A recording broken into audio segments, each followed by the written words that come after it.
تعبت نفسك يا ماما انت تعبه نفسك ليه يا ماما؟ لا تعبت تعبكوا نفسك. راحه، بقالكوا شهر ما جيتونيش.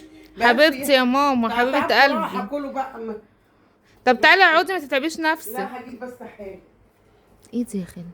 ايه المانجا الصغيره دي؟ هي امك جايباها منين دي؟ مسترخصه قوي جايبه لنا مانجا قوي لسه ما كبرتش. مش فاهمه والله ايه ده. لا يا اخويا انا مش هاكل منها. ايه شكلها المانجا دي؟ لسه عايزه تكبر. ايوه المانجا فين دي- الكبيره الحلوه المانجا اللي احنا هي بنشوفها؟ راحت جابت من 15 جنيه الكيلو واسترخصت لسه. مش كتر خيرها كتر خيرها. ايوه مش صح هنطلع على رأيك. بقى أنا وأنت. تعالي لا، لا، بقى يا لا. ماما عشان بس ما تعمليش نفسك. في ايه؟ في مالك؟ انتوا مش عاجبكم المانجا دي ولا ايه؟ لا لا حلوه حلوه، بس هي صغيره قوي ليه كده يا ماما؟ هو انت جايباها من رخيصه؟ انا بقول لها ممكن رخيصة؟ تبقى انت جبت بارخص حاجه عادي. لا لا على قد لا كام. لا انا هجيب لكم الغاليه، هجيب لكم قيمتكم، هجيب لكم قيمتكم. خلاص أنا- طيب ما تعمليش نفسك. لا لا انا هجيب لكم قيمتكم. بصوا شايلاها مخبيه مننا ازاي؟ الجريمة الكبيره اللي وشايلاها ومخبياها مننا. جايبه الكبيره ومديلكوا الصغيره. لا هي ماما المانجا هي ايوه يا ماما بقى، هي دي المانجا اللي احنا هو انتوا ما بتعرفوش بنحبها. تاكلوا؟ ايه هو انتوا مش اكلين ولا بتعرفوا تاكلوا؟ ليه؟ يعني انتوا عاجبكم الكبيره ومش عاجبكم الصغيره؟ انتوا تعرفوا الصغيره دي ان اغلى من دي؟ بلاش سيبوها الصغيره. لا انت بتستاهلي مع بعقلنا برضه يا ماما. ايوه دي اغلى، دي فص يهبل. يعني ايه؟ دي مانجا فص ما فيهاش بذره.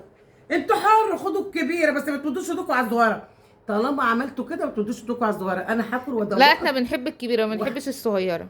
مالكوش ايوه في الطيب مالها دي؟ نصيب. دي مالها دي يبقى هات وبالتيكت ادوق بتاعها. واحده طيب. الفقري ماشي. فقري والله العظيم انتوا مش عارفكم يا بنتي بالقيمه ما الحاجات ممكن دي. يطلع كلامها صح. يا خبتي يا معفن. صح لازم ايه تجيب- دي ماما مسترخصه. صح البني ادم ما يملاش عينه الا طب هات الضرار. ندوق طيب ممكن ما ندوق. تعرفش ان الصغير ده يكون احسن وريني من ده. الكبير، والقليل يكون بركه بس عن بتقول لك الكبير. غالي ما اكيد يعني امي مش لا مش بعينك انك تدوق، انا ادوق واوريك وتشوفها كده ان ما دي لحم كلها ما فيهاش بذر. دي احلى مانجا، دي اغلى من دي.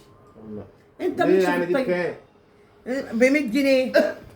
اه دي ب 100 جنيه، دي بس إيه ب بس 40 ليه ب 100 50. جنيه؟ ماما دي صغيره قوي. امال دي تبقى بكام يا اما؟ مانجا فص، انتوا تعرفوا يعني ايه مانجا فص؟ انا اسمع عنها بس يا هي رب دي. دمها نعمة واحفظها استنى بالزواج. وريني. العيال مش هي دي عارفين الفص؟ المانجا الفص. مش عارفه انا ما احنا اعرفش. بنسمع الفص والعويز. هي دي الفص يا جماعه؟ هي دي الفص يا اخويا اللي بتسمعها عنها، دي الفص. والله العظيم. شايف دي الفص دي الفص اغلى مانجا. دي غاليه قوي. مالكش في الطيب نصيب لا سيبها. استني بس. لا ما حدش يمد ايده عليها. طالما اتكلمتوا ونميتوا عليا ادبا لكم تاكلوا دي وما تمدوش ايديكم عليها، ودي يفضل قدامكم كده انا ماسكاها كده ما حدش ياخدها. انت هتغزينا يعني يا ماما؟ هادي اللي يمشي ايه ورا ده؟ ورا ده مراته. ماما بتاكلها ايه ده؟ طب بقى واحده. طب حته طب ندوق. ندوقه معاكي طيب. طب اي حاجه. يعني هتاكليهم لوحدك؟ اقسم بالله عسل. هي دي اللي ضيعتني. عسل. هي والله. خليك ماشي وراها، انا قلت لك ما تسمعش كلام مراتك. خليك ماشي ما وراها. بسمعش كلامها ابدا. يا شورتها يا شورتها. أنا ما تقول بسمعش لك امك كلامها. جايبه لي المانجا الصغننه. انا ما بسمعش أمك جايبة المانجا كلامها. الصغيرة. انا بسمع كلامك. ما تسمعش اللي انت- كلامها. لا أنا لا أصلاً ما خالص. أعرفهاش. انا دي جايه معانا ضيفه. بعتني عشان المانجا. اللي طلعت فص فعلا. بص بقى بص رقيقه قد ايه ولسه الله هاكل عليك. فيها. طب ادوق، انا عايزه واحده ادوقها. مش عارف مراتك بالحاجات دي. خليك ماشي وراها كده، خليك دلدلها وراها. شورتها. انت يجوز واحد